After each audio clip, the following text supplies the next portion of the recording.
Retomamos entonces nuestro trabajo, vamos a la página número 13 de nuestros apuntes y ahora vamos a comenzar a abordar los personajes secundarios, después de ver a los protagonistas que coprotagonizan el relato. Vamos a ver a los secundarios. Uno es el antagonista o enemigo y otros son los aliados. Y comenzamos primero con los antagonistas, lo que les dan, los que le dan, pues diríamos, su dinámica propia al relato. Y curiosamente estos antagonistas serían el dragón y sus bestias, que como ustedes saben en la mentalidad popular, pues prácticamente son las estrellas del Apocalipsis. Dios y Jesús casi nunca se mencionan en relación con el Apocalipsis, pero todo mundo, si tú hablas de Apocalipsis, piensa en el dragón y en sus bestias. Entonces, vamos a abordar este tema. Iniciamos con el primer párrafo, página 13.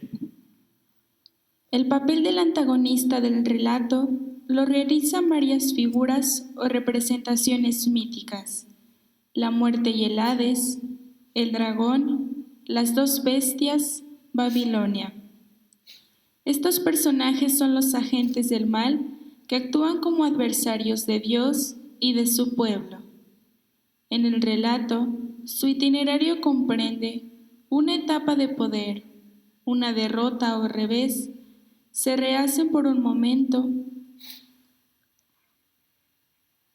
hasta la derrota definitiva, en que Dios destruirá a los que destruyen la tierra. Desaparecen uno detrás de otro, en orden inverso al de su aparición.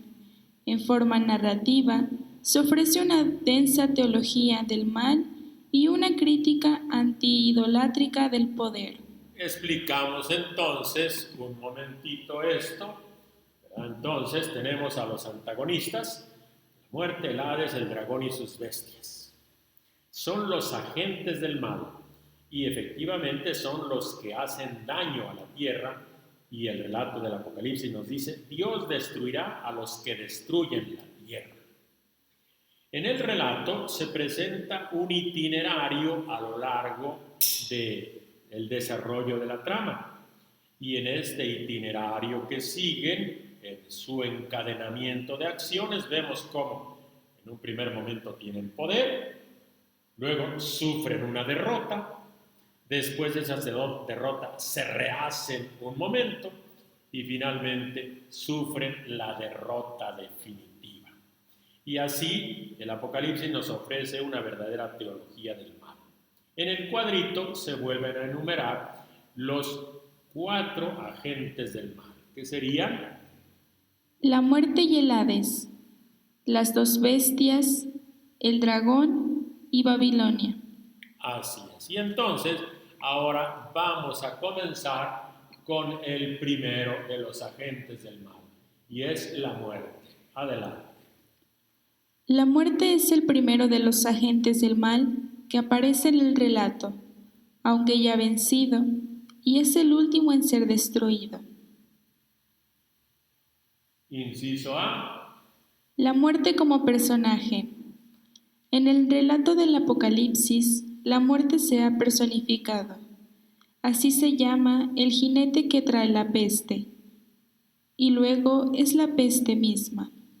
Es ya un símbolo, no una realidad natural, sino la capacidad humana para matarse y destruirse. Muerte es la figura del imperio que mata con sus conquistas, represiones, opresión política y explotación económica. Bien, explicamos entonces un momentito. La muerte es el primero de los agentes del mal. Y justamente aparece desde el primer capítulo, aunque aparece ya derrotada. Cuando ustedes ven al final de la visión del Hijo del Hombre, en el versículo 18 dice: soy el que vive, estuve muerto, pero ahora estoy vivo por los siglos de los siglos, y tengo las llaves de la muerte y del Hades. O sea, Jesús estuvo muerto, tiene las llaves de la muerte, entonces el dominio sobre la muerte, ha derrotado a la muerte porque ahora está vivo.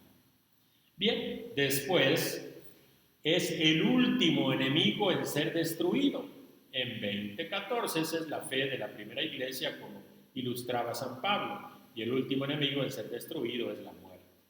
Pero la muerte en este caso del Apocalipsis es un símbolo, no es una realidad natural, es una personificación de la muerte. Y eso lo encontramos bien claro en el sexto jinete del Apocalipsis.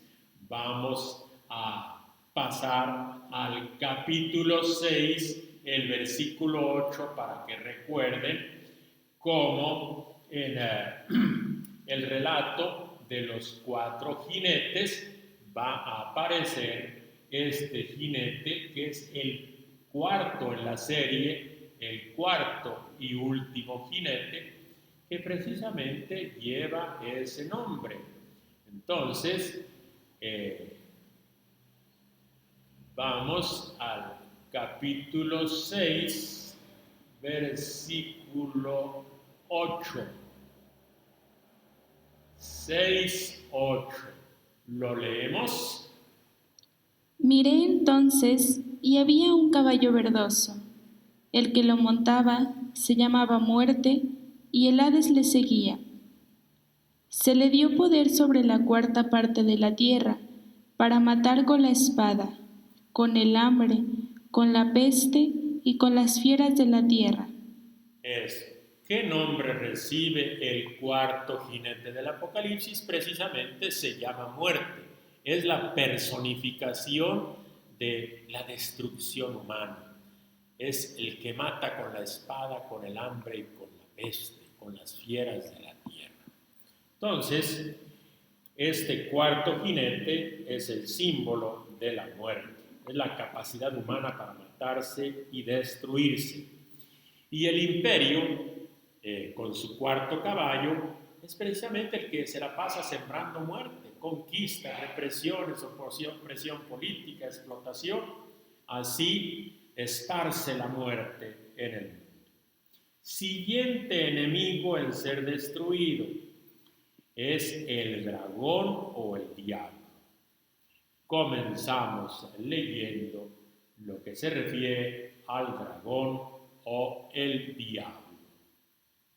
El dragón es un personaje simbólico del relato y se le presenta como adversario de Dios. Inciso A. Caracterizado por el narrador. El dragón es figura de los enemigos legendarios del pueblo de Dios. Así aparece en los textos de Isaías, Ezequiel y Jeremías.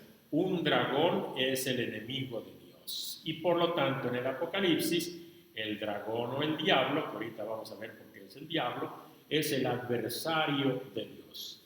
Y entonces vamos a leer el capítulo 12 del Apocalipsis. Vámonos a Apocalipsis 12. Los versículos del 3 al 12. Allí vamos a encontrar precisamente la descripción del dragón, el grande dragón, que es la otra grande señal, la segunda señal. Capítulo 12, versículo 3. Y apareció otro signo en el cielo, un gran dragón rojo, con 7 cabezas y 10 cuernos, y sobre sus cabezas 7 diademas. Su cola arrastra la tercera parte de las estrellas del cielo y las precipitó sobre la tierra. El dragón se detuvo delante de la mujer que iba a dar a luz, para devorar a su hijo en cuanto lo diera a luz. La mujer dio a luz un hijo varón, el que ha de regir a todas las naciones con el cetro de hierro. Y su hijo fue arrebatado hasta Dios y hasta su trono. Y la mujer huyó al desierto, donde tiene un lugar preparado por Dios para ser allí alimentada 1260 días. Entonces se entabló una batalla en el cielo. Miguel y sus ángeles combatieron con el dragón. También el dragón y sus ángeles combatieron, pero no prevalecieron y no hubo ya en el cielo lugar para ellos.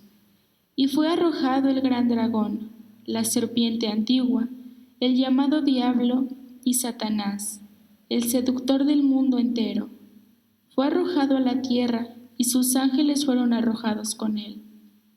Oí entonces una fuerte voz que decía en el cielo: Ahora ya ha llegado la salvación, el poder y el reinado de nuestro Dios y la potestad de su Cristo, porque ha sido arrojado el acusador de nuestros hermanos, el que los acusaba día y noche delante de nuestro Dios. Ellos lo vencieron gracias a la sangre del Cordero y a la palabra de testimonio que dieron, porque despreciaron su vida ante la muerte.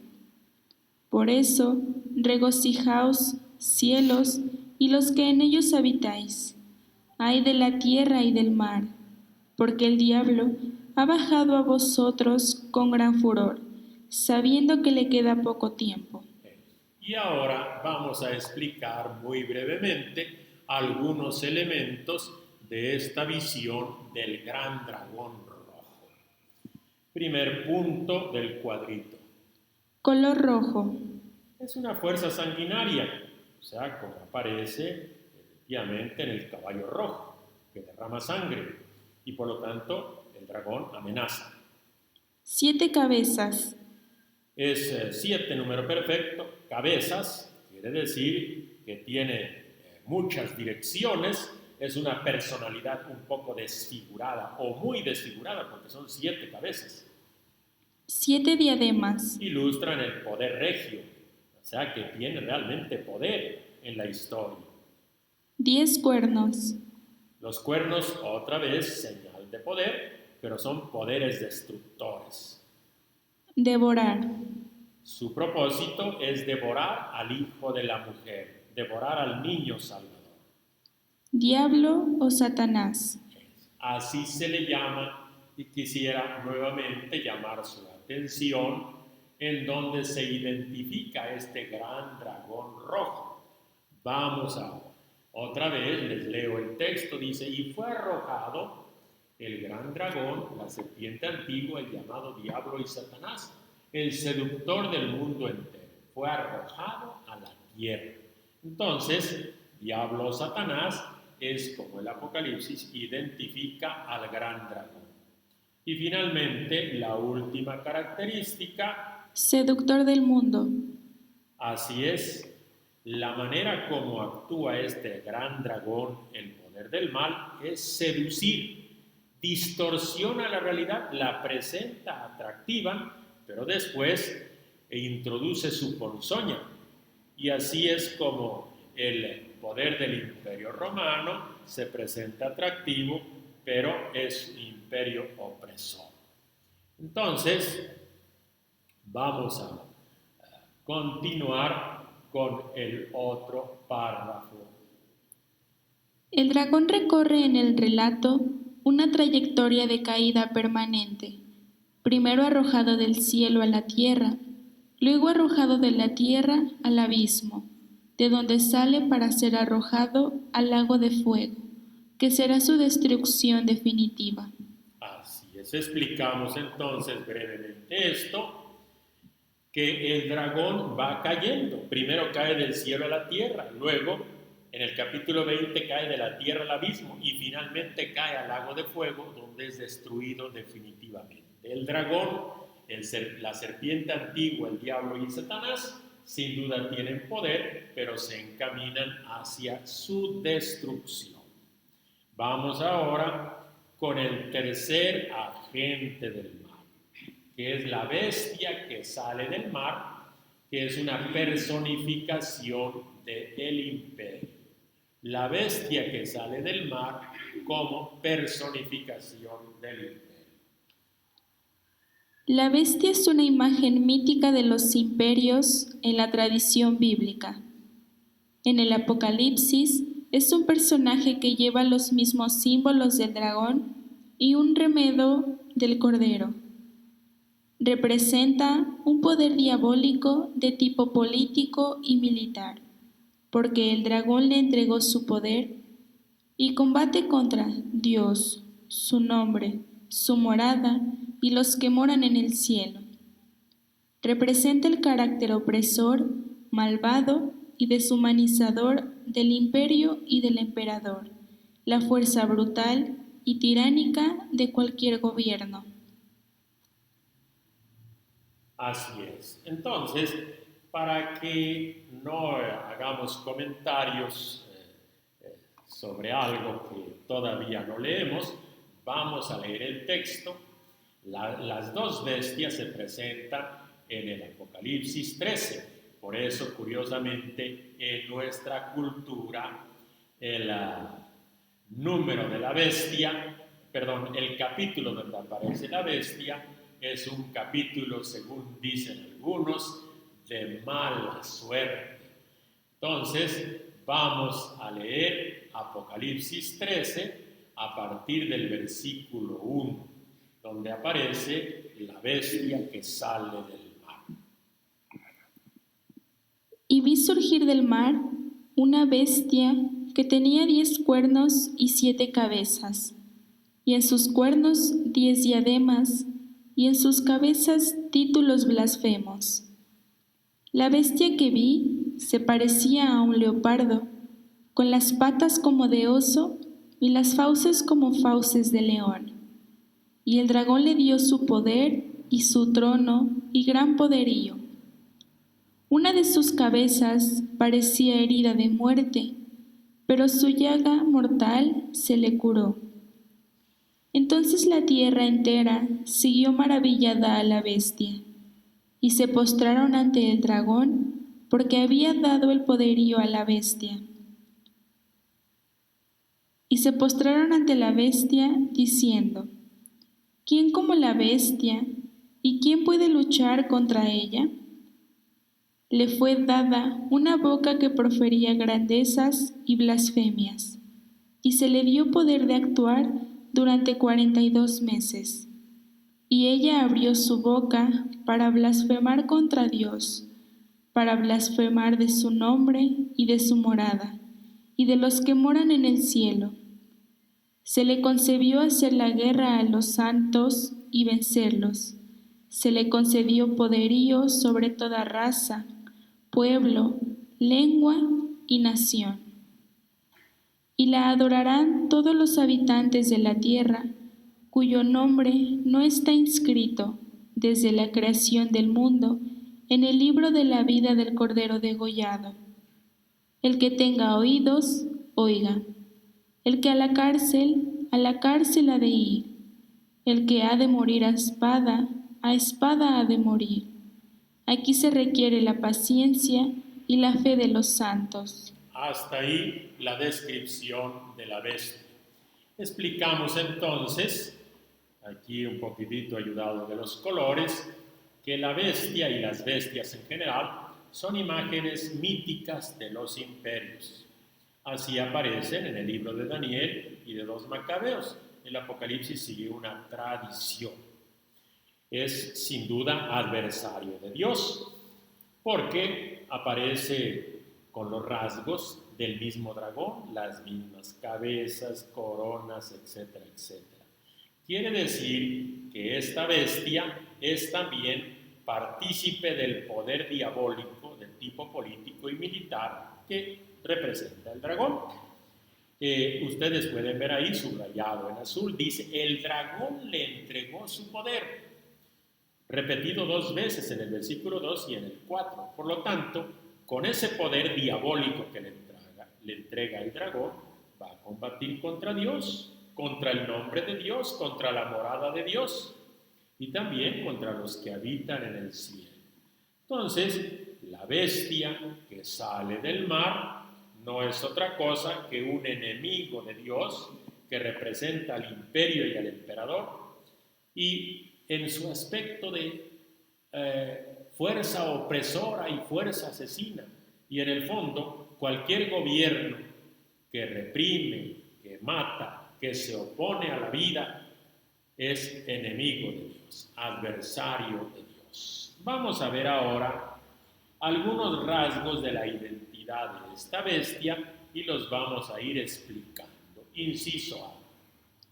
Rasgos de identidad. Lo que el ángel interprete o el narrador muestran y dicen revela la identidad de la bestia. Eso. Y entonces vamos a ver cómo aparece revelada la identidad de la bestia. Entonces, su aspecto. Punto 1. Las 7 cabezas. Las 7 cabezas son 7 colinas sobre las que se asienta la mujer y son también 7 reyes con su avasallante poder. Esta es una cita de Apocalipsis 17:9. Así se interpreta que son las 7 cabezas, 7 colinas, que en el fondo es una alusión a Roma, la capital construida sobre 7 colinas, y también a los 7 reyes a través de los cuales gobierna Roma. Punto siguiente. 10 diademas. Como ya dijimos, es un distintivo del poder imperial que también tiene el dragón. Los 10 cuernos son 10 reyes. Así nos dice. ¿Qué son 10 cuernos? 10 reyes, o sea, gente que tiene poder, que tiene fuerza, poder político, total, porque son 10. Nombres de blasfemia. Nombres de blasfemia. Una blasfemia es una ofensa a Dios. Entonces los títulos honoríficos de los emperadores ofenden a Dios. A los emperadores se les llamaba Dios, al emperador se le llama Salvador, Señor o Hijo de Dios. Con esos títulos se está insultando y se está pretendiendo suplantar a Dios. Semejante a un leopardo. Así se representa a la bestia. En el Apocalipsis se dice que parece un leopardo, un león, etcétera, etcétera.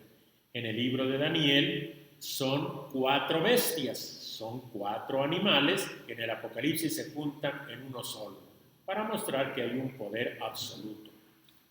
Cabeza como degollada. Así es, si se dan cuenta, como degollada es una parodia burda del cordero, porque el cordero aparece como degollado. La bestia también así aparece, parodiando al cordero. Herida sanada. Eso. La bestia fue herida. El opresor puede debilitarse sin duda, pero él o su sucesor suelen recuperarse y se recuperan pronto. Blasfema contra Dios. La bestia, como portavoz del dragón diabólico, tiene un discurso que insulta a Dios, o sea, blasfema contra Dios. Por eso se describe después que de su boca sale un espíritu inmundo, o sea, un espíritu que insulta a Dios. Escarlata. Escarlata es un color que indica el desenfreno, la prepotencia, el poder sanguinario. Y finalmente su número. 666. Así es, un quebradero de cabeza ver qué cosa significa este número. No debería ser tan difícil porque son 3 seises, intensifican lo imperfecto del número 6. Pero además en la Biblia hay una cita que se repite 2 veces muy particular. Y en esa cita se habla de 666 talentos de oro del tributo que se le enviaba a Salomón. Y entonces, como a Roma se le paga tributo, estos 66 talentos de tributo para Salomón aluden a todos los tributos que se le pagan a Roma. Y por lo tanto, 666 es el número de la bestia. Una interpretación sugerente y fundamentada en la misma Biblia. Esta es la figura de la bestia que sale del mar, del imperio marítimo, el imperio que recibe todo su poder del dragón. Pasamos ahora a la otra bestia, a la segunda bestia. Damos vuelta a la página 14 y entonces allí vamos a ver esta otra imagen de los enemigos de Dios. La bestia de la tierra o el falso profeta. El dragón cuenta con otra bestia que en el desarrollo del relato se revela como el falso profeta.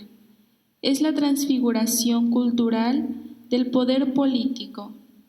No tiene poder propio, está subordinada a la primera bestia, pero resulta igualmente diabólica y peligrosa por su poder de seducción y astucia para engañar. Inciso A. Rasgos de identidad.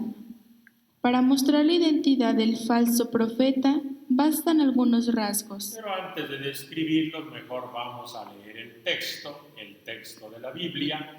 Les propongo nuevamente Apocalipsis 13, que es donde aparecen las dos bestias. Primero la bestia que sale del mar, y en 13:11 comienza la descripción de la bestia que surge de la tierra.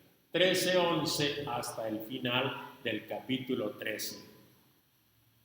Vi luego otra bestia que surgía de la tierra, y tenía 2 cuernos como de cordero, pero hablaba como una serpiente.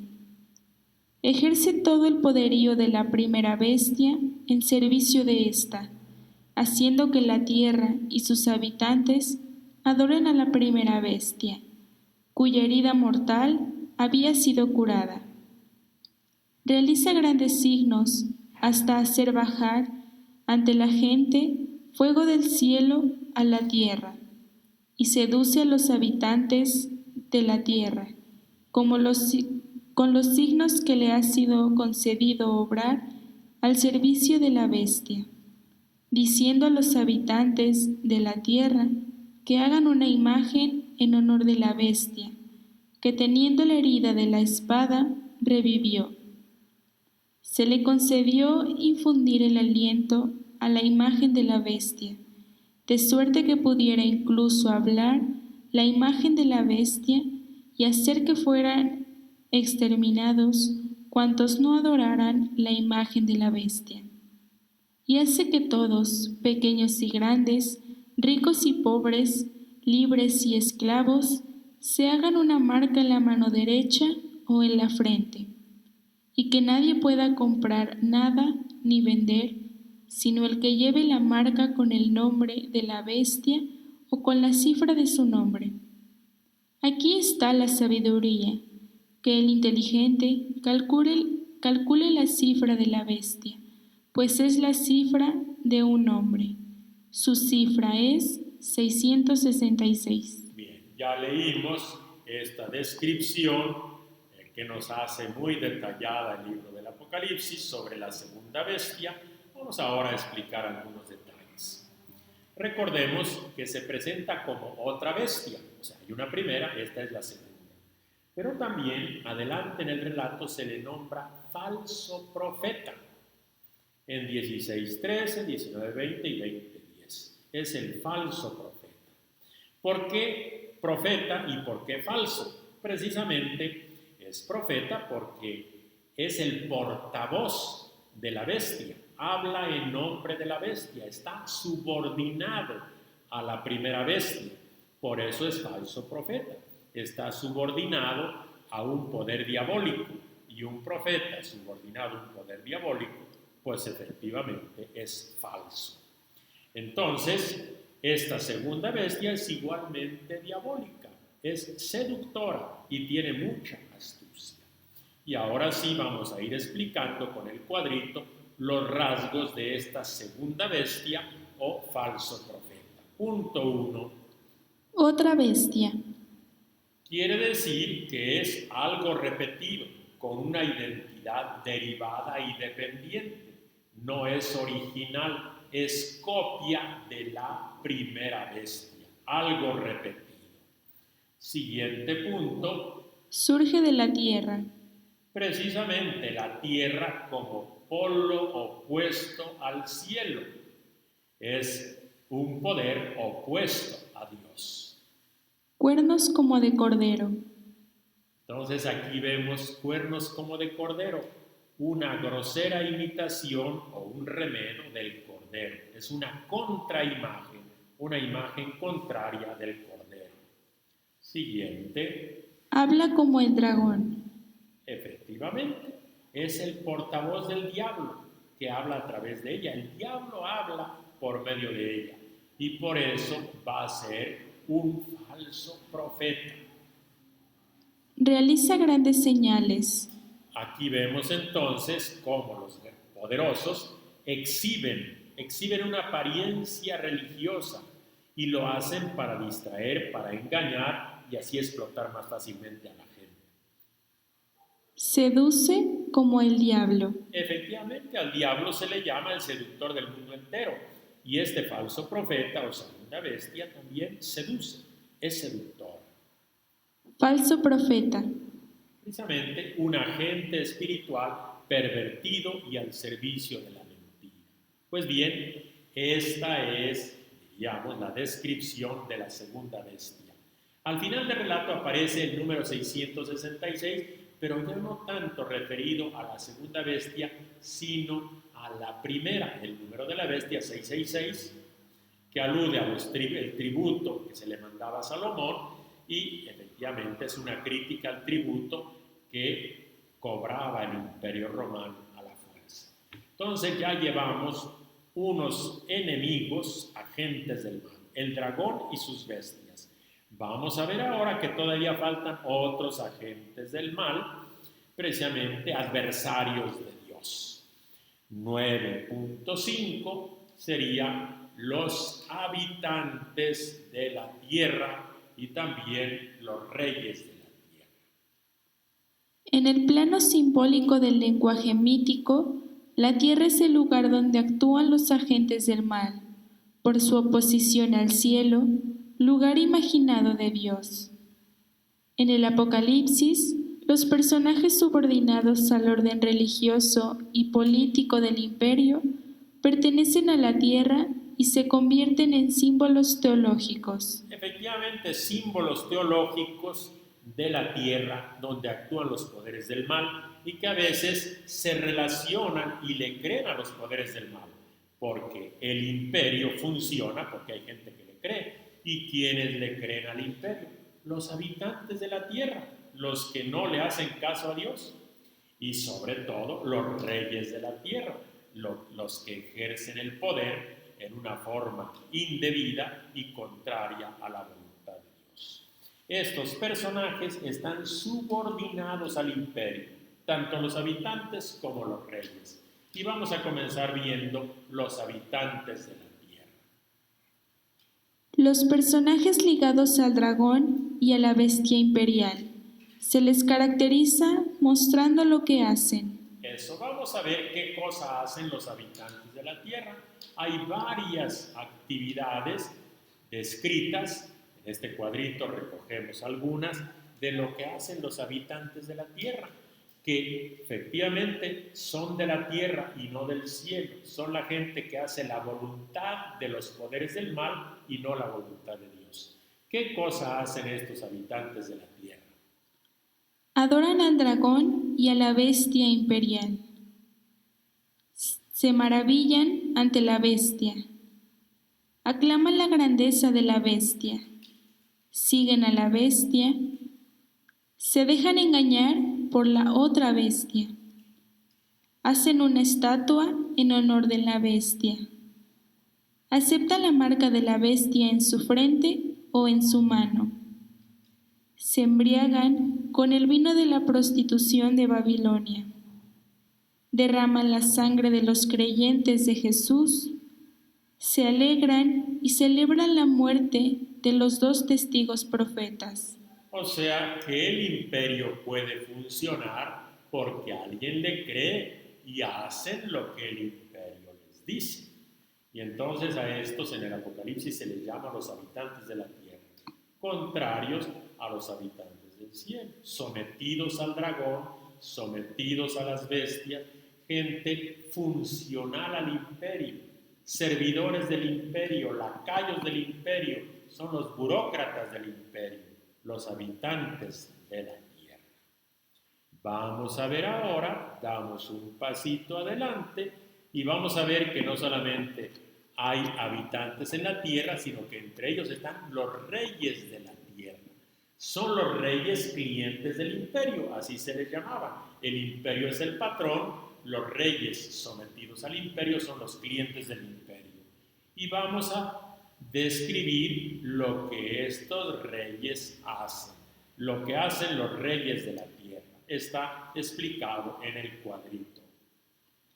Fornican con la grande prostituta, se venden a ella, practican la idolatría del dinero. Han vivido con lujo, están bajo la soberanía de la gran ciudad, la ciudad imperial.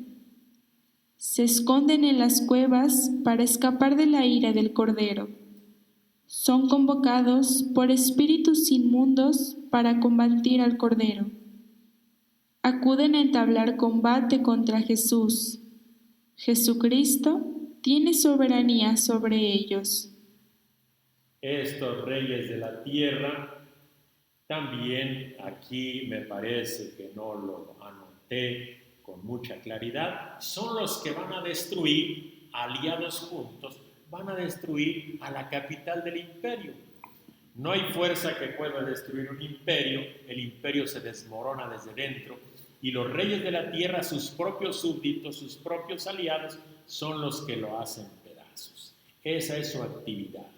Están llenos del espíritu del dragón, están al servicio de las bestias y por lo tanto, pues participan de toda la maldad imperial, de los poderes del mal.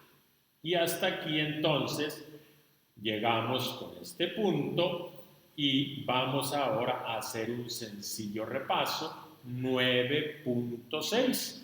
Repasamos, como ya lo hemos hecho algunas veces, leemos la afirmación y luego decimos si es verdadera o falsa. Afirmación número 1. Los agentes del mal, como figuras míticas, son los antagonistas en el relato. Bien, aquí no hay ninguna duda. Se oponen a los protagonistas del relato, se oponen a Dios y al Cordero, son los antagonistas. 2. La segunda muerte es la misma muerte que deja de existir, se muere. Efectivamente, la muerte se va a morir, pero esto no lo acabamos de ver, sino aparecerá después en el relato del Apocalipsis. B. El dragón es solo una imagen mítica que interpreta la realidad del mal. Que eso nos quede claro. El dragón es el significante y su significado es interpretar la realidad del mal. Si ustedes van a una playa del mar Mediterráneo, nunca va a salir un dragón. No es un animal que sale por la playa, es solamente una imagen mítica. Así es como los cristianos del Apocalipsis se imaginaban al imperio, precisamente al poder del mal. Es el dragón, una imagen mítica. 4. La bestia es una imagen mítica de los imperios en la tradición bíblica. En el libro de Daniel y en 2 Macabeos, la bestia es imagen mítica del poder del mal, del poder diabólico. 5. Los reyes de la tierra, la prostituta y la otra bestia son adversarios del dragón. A ver, los reyes son adversarios del dragón, la prostituta es una adversaria del dragón, pues no, son sus aliados. El dragón actúa por medio de la bestia y de los reyes. Entonces aquí ponemos falso. 6. La otra bestia es la máquina propagandística del imperio. Efectivamente, portavoz del imperio, portavoz de la primera bestia. Verdadero. 7. Los habitantes de la tierra son funcionarios imperiales ligados al dragón. Así es. El imperio funciona por esos burócratas, lacayos suyos, que el Apocalipsis les llama habitantes de la tierra, contrario a lo del cielo. 8. Los reyes de la tierra son la figura simbólica de los reyes clientes de Roma. Y efectivamente, Roma tenía muchos reyes clientes y aquí se les llama los reyes de la tierra. Esto es verdad. Y con esto dejamos a los adversarios y vamos a pasarnos a los aliados de los protagonistas o coprotagonistas. ¿Cómo se les llama a los aliados en el Apocalipsis? Se les llama los servidores de Dios. Son precisamente la gente que está aliada del cielo. Vamos a leer el párrafo introductorio.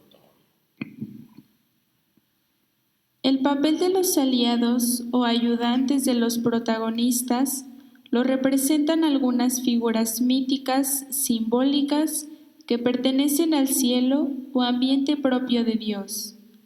Para caracterizar las funciones de los personajes, servidores de Dios, se aprovechan varias imágenes del lenguaje cortesano, tanto de la imaginería mitológica de la época como de la tradición bíblica. Eso, y entonces vamos a ver aliados o ayudantes de los protagonistas. También son figuras simbólicas, son figuras míticas. Están cercanas a Dios, cercanas al trono de Dios, y por eso se les llama servidores de Dios.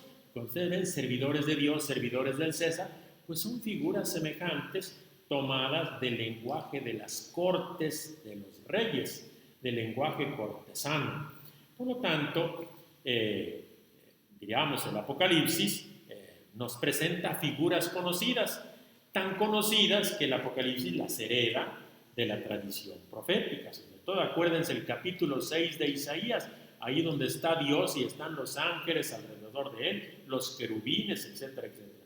Es una imagen de una corte, diríamos, de un palacio, y con esto también se va a presentar a los servidores de Dios. Y vamos a ver quiénes son estos primeros servidores de Dios. Hay varias figuras. La primera son los vivientes y los ancianos. Después van a aparecer los ángeles, luego otros siervos de Dios, otros servidores de Dios. Y entonces vamos a comenzar con los primeros. Los vivientes y los ancianos, que son grupos diferentes. Primero vamos a ver los 24 ancianos. ¿Quiénes son esos 24 ancianos? ¿Se recuerdan el texto que leímos de cuando el profeta entra al cielo, está en la sala del trono y participa en una liturgia celeste? Ahí están los 24 ancianos. ¿Qué están haciendo? Alrededor del trono. O sea, son como un senado o un consejo divino. Sentados en el trono. Quiere decir que participan de alguna forma del poder, de la soberanía. Los 24 ancianos consejeros en el trono tienen un cierto poder y una cierta soberanía. Vestiduras blancas.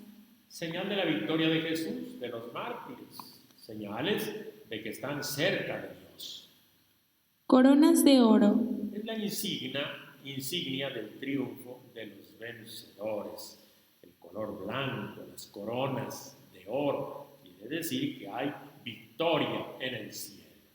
Y con esto dejamos a los 24 ancianos y pasamos a los famosísimos 4 vivientes, los que decían amén. Y los 4 vivientes decían amén. Y entonces vamos a ir explicando algo de ellos. En medio y en torno al trono. En el círculo más cercano al trono. 4. Indica la totalidad del cosmos. 4, los 4 puntos cardinales, por los 4 vientos. Llenos de ojos. Son los vigilantes permanentes del trono. Tienen ojos por todas partes, tienen sabiduría, capacidad para el servicio. León, toro, hombre y águila. Serían los animales más poderosos entre los animales del entorno del Apocalipsis. Un león, un toro, una figura humana y un águila. Por cierto, aprovecho para explicar, en la tradición litúrgica de la Iglesia estos 4 vivientes se han tomado como símbolos de los 4 evangelistas, que precisamente están cerca del trono de Dios.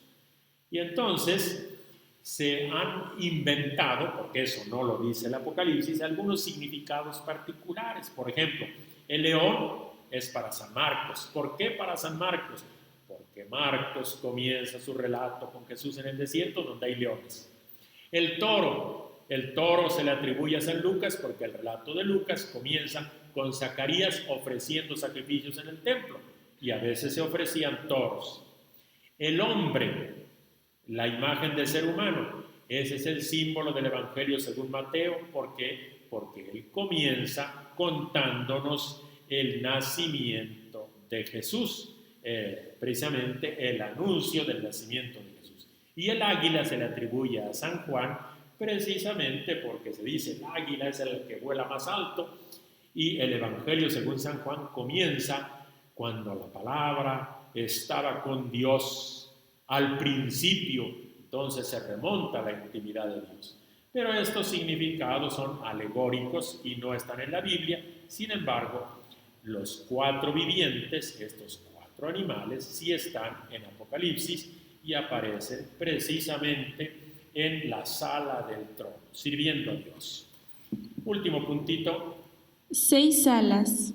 Eso, como los serafines en el trono de Dios, descrito por Isaías capítulo 6, versículo 2. 6 alas como los serafines. Y pasamos ahora a otra imagen de servidores de Dios que aparece también en el Apocalipsis. ¿En qué consiste este servicio? El servicio de los ancianos y de los vivientes. La función principal de los ancianos y de los vivientes es el culto o servicio a Dios y al Cordero. Así. La primera función, darle culto a Dios. Pero no solo a Dios, como hemos leído, le dan culto al Cordero. El culto a Dios y el culto al Cordero lo dan estos servidores de Dios. Y por lo tanto nosotros adoramos a nuestro Señor Jesucristo también, en contra de lo que piensan aquellos unitarios que niegan que Dios es Padre, Hijo y Espíritu Santo. Y con ello vamos a ver ahora otro grupo particular de los servidores de Dios. Y ese grupo le vamos a llamar los ángeles. Vamos a ver esta introducción. En el mundo simbólico del Apocalipsis, los ángeles son personajes celestes, algunos individuales y otros colectivos. Bien, inciso A. Mensajeros de Dios. Los ángeles son servidores de Dios, con la función de mensajeros. Bien, explico. La palabra ángelos es una palabra griega, viene del verbo angelein, que quiere decir, mensajero, llevar un mensaje. Los ángeles entonces son los mensajeros. Angeló quiere decir anunciar. Son los anunciadores, los mensajeros de Dios. Y en el Apocalipsis van a aparecer varios tipos de mensajeros de Dios.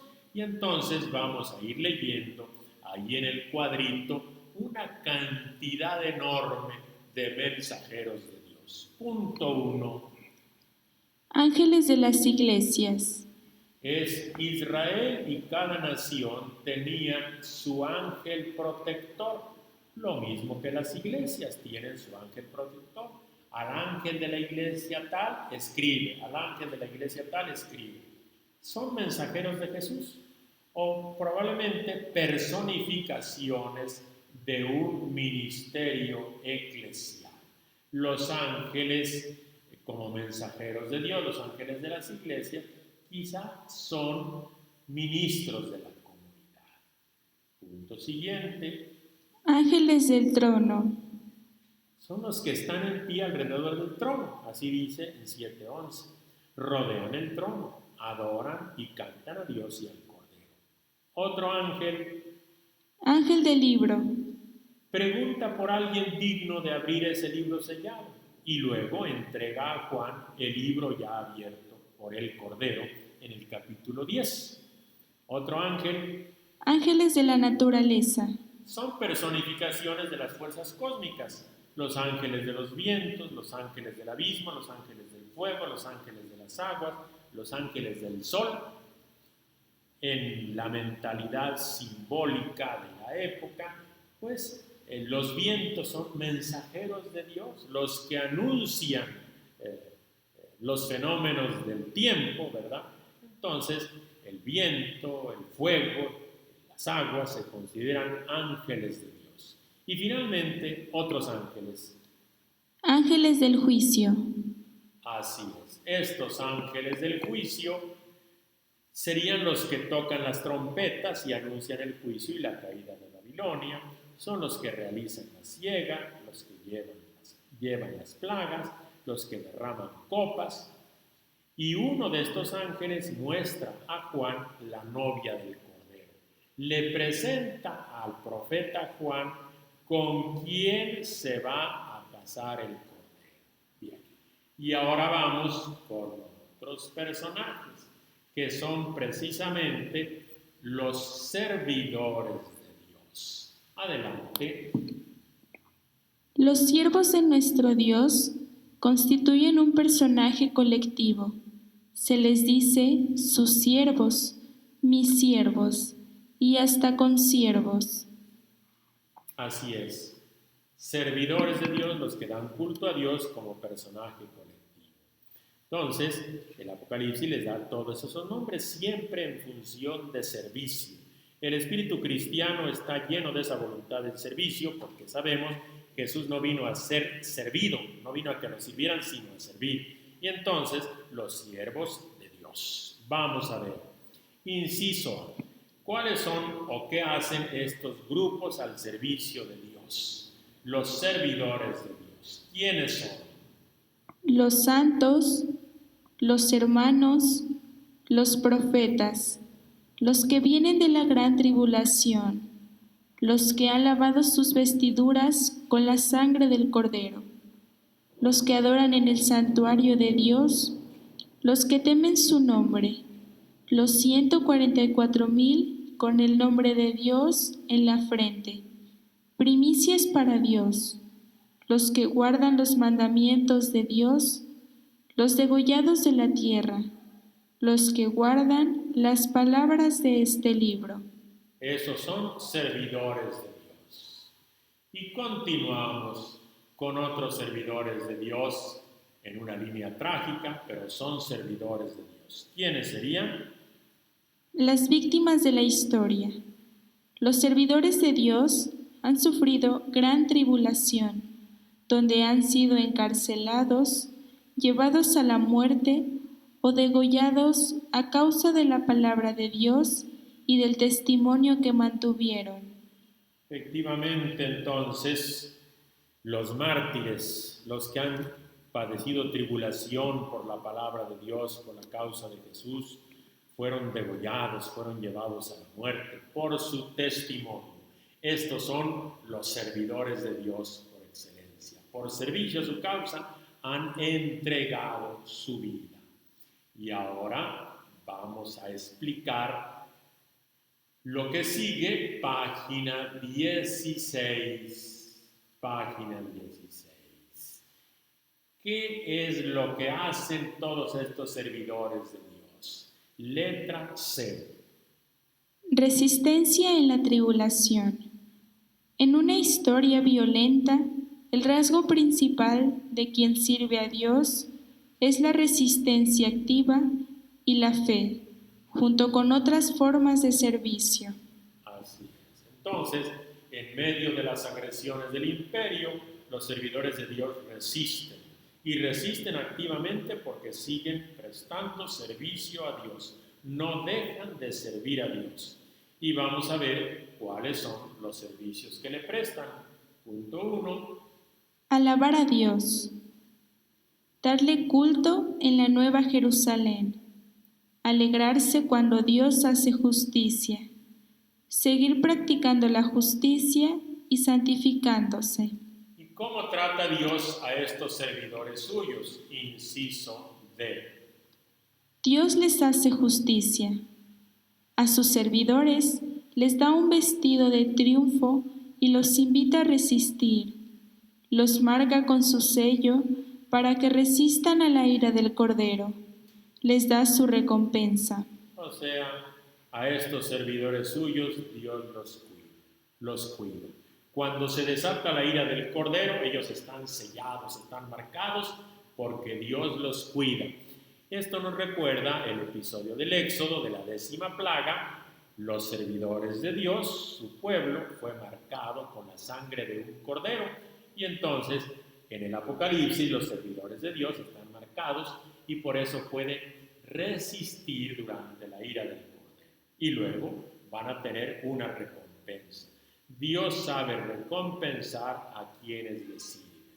Y así pasamos al 10.4, que son los testigos de Jesús y seguidores del Cordero. Antes hemos visto los servidores de Dios, ahora vemos los testigos de Jesús y luego los seguidores del Cordero. ¿Quiénes son estos personajes? Los testigos de Jesús y los que siguen al Cordero son también aliados o ayudantes de Dios para enfrentar al dragón y a las bestias imperiales. Dejamos claro, los servidores de Dios sirven al Cordero. Los testigos del Cordero y seguidores del Cordero sirven también a la causa de Dios. Vamos a ver primero los que dan testimonio de Jesús. Inciso A. El testimonio de Jesús y el discipulado. Algunos cristianos individuales son identificados por sus nombres propios. Otros discípulos se caracterizan por varios rasgos del testimonio. Así es. Entonces, dan testimonio, son testigos de Jesús. Y los primeros que aparecen en el cuadrito, ¿quiénes serían? Profetas. Los profetas son precisamente los que mantienen el testimonio de Jesús. Y precisamente este testimonio es el espíritu de profecía. Así nos dice en 19:10. Es el espíritu de profecía, el testimonio de Jesús. Entonces los profetas son los primeros testigos de Jesús. Y vamos entonces ahora al siguiente puntito. Los hermanos vencedores. Que con la sangre del Cordero y con el testimonio que dieron. Son los vencedores, hermanos vencedores. Siguiente. Fieles a Jesús. Precisamente porque mantienen el testimonio de Jesús. Son fieles a Él, mantienen su testimonio. Siguiente. Mártires de Jesús. Son los degollados por el testimonio que dieron. Dar testimonio, la palabra mártir viene del verbo martirio, que significa testimoniar. Mártir es un testigo, y en este caso los degollados son los testigos de Jesús. Otro. Los llamados, los elegidos, los fieles. Son los cristianos que participan de la victoria del Cordero. Son testigos de Jesús. Antiidólatras. Precisamente porque dan testimonio de Jesús, no adoran a la bestia ni a su imagen, ni reciben la marca de la bestia. Son contrarios a darle culto a los ídolos, son antiidólatras, porque son testigos de Jesús. Y finalmente, ¿cómo se les llama? Sacerdotes de Cristo. Ofrecen su vida por los demás como Jesús. Jesús sacerdote porque ofrece su vida a Dios. Los sacerdotes de Cristo ofrecen su vida por los demás como Jesús. Y esas son las características de los testigos de Jesús. Y viene otro grupito que serían los que siguen a Jesús. Letra C. El seguimiento, imagen del discipulado. Los que siguen al Cordero y el ejército celestial que los seguía, a Jesús, Rey de Reyes, en caballos blancos, son imágenes de la vida del discípulo. Un discípulo sigue al Cordero, un discípulo sigue al Rey de Reyes. Y vamos a recordar esa visión donde aparece el Cordero sobre el monte Sión y aparecen sus seguidores, y vamos a explicar algunas características de esos seguidores del Cordero. Primer punto, 144,000. o sea, 12 por 12,000, 12 tribus. Entonces, 12,000 de cada tribu es la plenitud del pueblo de Dios organizado. Y está preparado para la batalla final, al lado de Jesús, al lado del Cordero, en contra de los poderes del mal. El nombre del Cordero en la frente. O sea, esa marca indica que pertenecen al Cordero, que pertenecen al Padre y no están marcados con el sello de la bestia. Cantan un cántico nuevo. O sea, se celebra la victoria de los triunfadores del mal imperial. Cantan la paz, es su cántico nuevo. Nadie podía aprender el cántico. Solamente los liberados hacen suyo y expresan el gozo de la liberación. Nadie canta de gozo por la liberación de un mal imperial más que los que siguen al Cordero. Rescatados de la tierra, de entre los hombres. Viven en este mundo, están en este mundo, pero no son habitantes de la tierra. Han sido rescatados de la tierra, rescatados de entre los hombres para servir al Cordero, para seguirlo a Él.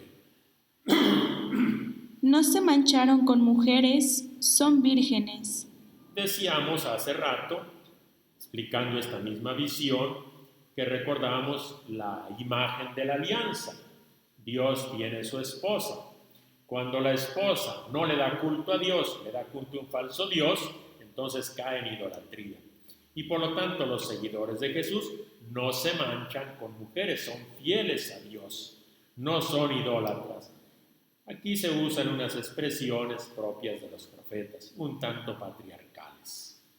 Siguen al Cordero. Son discípulos de Jesús, seguidores de Jesús. Primicia para Dios y para el Cordero. Las primicias en el Levítico son los sacerdotes consagrados, que están consagrados porque pertenecen a Dios y son el germen de los salvados. En su boca no se encontró mentira. El falso profeta es mentiroso. Estos seguidores de Jesús, seguidores del Cordero, son opuestos al falso profeta y opuestos a Satanás, que es precisamente el engañador del mundo entero. Y con esto entonces tenemos ya una imagen tanto de los adversarios de Dios y del Cordero como de los aliados de Dios y del Cordero. Y con eso tenemos unas claves para poder leer de mejor manera el libro del Apocalipsis. Espero que nos resulte útil.